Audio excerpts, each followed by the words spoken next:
pardonnez-moi, je suis en retard. Je remplace au pied levé monsieur le curé. Le pauvre homme est au lit avec une espagnole. Mais bien cher frère, mais bien cher frère, nous voici réunis aujourd'hui en ce premier samedi de printemps pour célébrer dans l'allégresse la tolérance et devant l'œil inquisiteur du Seigneur Jésus notre Dieu, en parfait accord avec les nouveaux arrêtés juridiques votés par nos députés, l'union de deux êtres qu'au départ rien ne séparait, deux êtres qui, au plus fort de leur foi, ont décidé de légaliser leur complicité plus que deux individualités depuis de longues années déjà.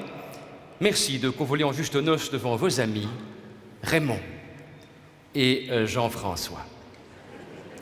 Raymond et Jean-François, deux homos aux multiples facettes qui, narguant les on-dit, contournent par derrière, empruntent un autre chemin, voulais-je dire, que l'usage établi, et décident en ce jour de ne faire plus qu'un d'unir, pour le meilleur et pour le pire, leur destin.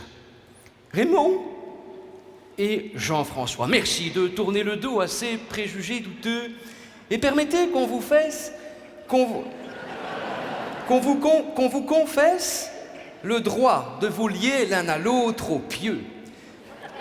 Qu'on vous confesse le droit de vous lier l'un à l'autre.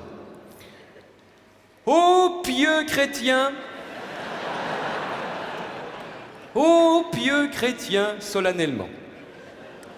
Êtes-vous prêts à faire preuve d'attachement sans chaîne ni nœud? Qu'il en soit ainsi. Raymond et Jean-François, devant Dieu, vous vous entrelacerez, vous comparaîtrez, vous déciderez. Et si au fil des ans, de lourds nuages noirs obscurcissent votre relation, ternissent vos sentiments, que vos avis divergent, et, comme le disait le plus grand humoriste du XXe siècle, Pierre Desproges, diverge. C'est énorme.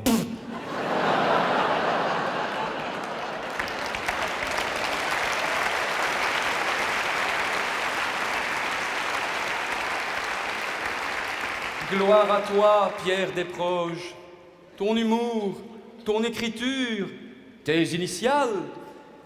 Oui, vendons le Seigneur. Non, louons-le, c'est moins cher. Non, oui, Raymond. Jean-François, le Seigneur, dans sa grande circonspection, vous mettra à l'épreuve. Catastrophe naturelle, épidémie, infertilité, peut-être un jour serez-vous au fond du trou, mais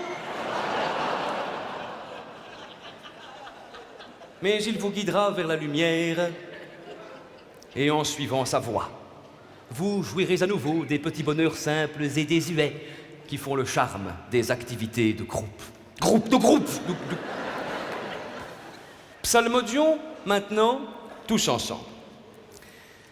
Loin de toi, je me demande pourquoi ma vie ressemble à une terre brûlée. Mais quand l'amour prend ses distances, un seul être vous manque et tout est dépeuplé. Vanina, qu'est-ce que c'est que ce texte?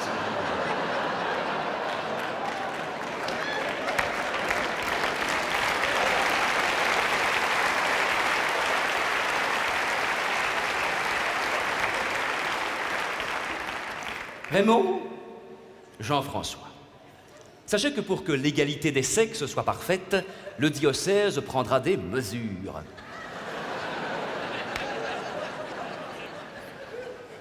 Et c'est donc, non sans une pointe d'émotion, que je vais dès à présent procéder à l'échange des consentements.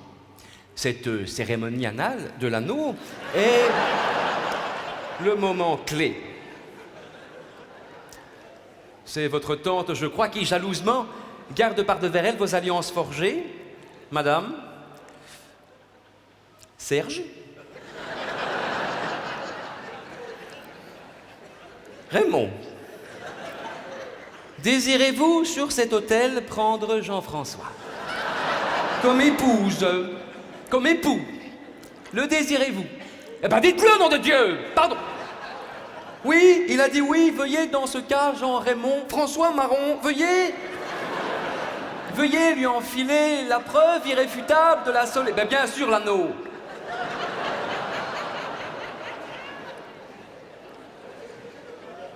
Écoutons maintenant un psaume fort peu connu, interprété par la chorale des gens de votre village, et recueillons-nous dans la chaleur ouatée de cette cathédrale.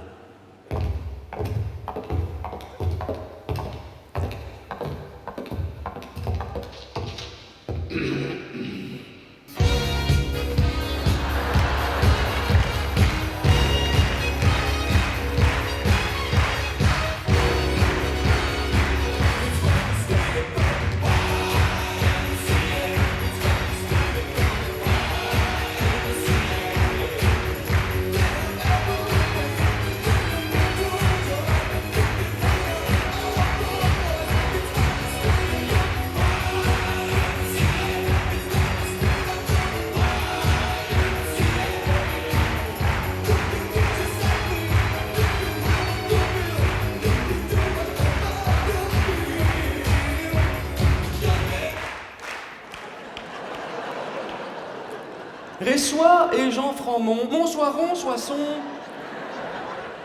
J'aimerais vous remercier d'avoir pris langue avec mon cul. Ah, mon comité d'union liturgique. Et j'aimerais vous remercier d'avoir accepté de vous parer de blanc ce matin. C'est si triste d'être enfoncé.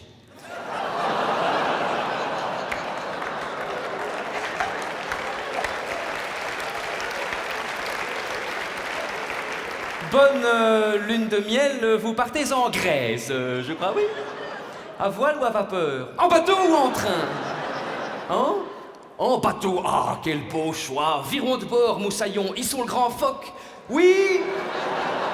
Raymond, Jean-François, que votre chemin soit parsemé de 1000 pédales roses. 1000 pétales de roses. Soyez heureux, soyez gais, soyez vous-même. Vous pouvez à présent introduire les mariées suivantes, Pascal et Virginie. Amen.